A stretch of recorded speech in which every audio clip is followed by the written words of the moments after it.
మన గౌరవ ముఖ్యమంత్రి నారా చంద్రబాబు నాయుడు గారు స్వయంగా ఒక వ్యాసం రాశారు. తల్లికి జేజే, తండ్రికి జేజే, గురువుకు జేజే అని ఒక పుస్తకం ఉంది. ఆ పుస్తకంలో బహుశా నాకు జ్ఞాపకం ఉంటే 3వ వ్యాసం అనుకుంటాను. ఆ వ్యాసంలో ఆయన ఒక విషయం ప్రస్తావన చేశారు. వాళ్ళ అమ్మగారి పేరు అమ్మಣ್ಣమ్మ గారు. ఆవిడ చిన్నతనంలో చంద్రబాబు నాయుడు గారిని పిలిచి ఒక కథ చెప్పారట. ఒరే నాన్న, మనిషి కష్టపడాలి. ఎందుకు కష్టపడాలో తెలుసా?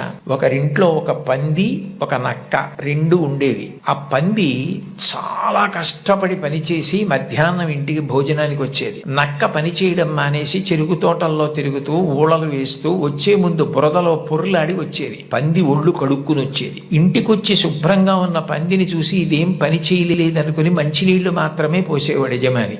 నక్క ఒంటి నిండా బురదంటించుకోవడం చూసి ఇది బాగా కష్టపడింది అనుకుని బాగా దానికి తిండి పెట్టేవాడు. మోసం ఎన్నాళ్ళు దాగుతుంది? కొన్నాళ్లకి ఎవరు కష్టపడుతున్నారో తెలిసిపోయింది. తెలిసిపోయిన తర్వాత నక్కని కొట్టి తరిమేసి పందికి తన పిల్లనిచ్చి పెళ్లి చేసి ఇల్లరికం అల్లుడిగా తెచ్చుకున్నాడు రా. ఇంటి పనివాడు ఇంటల్లుడయ్యాడు రా. కష్టపడిన వాడు వెనక్కి తిరిగి చూడడు జీవితంలో. కష్టపడడం నేర్చుకో అని మా అమ్మ నాకు చిన్నతనంలో చెప్పింది. మా అమ్మ చెప్పిన కథ నా జీవితానికి దిశానిర్దేశం చేసింది. ఆనాటికి ఈనాటికి ఏనాటికి నాకే కాదు మా ఊరంతటికి అదే భగవద్గీత. నేను యథాతథంగా ఆయన వ్రాసిన వ్యాసంలో మాటలే చెప్తున్నాను.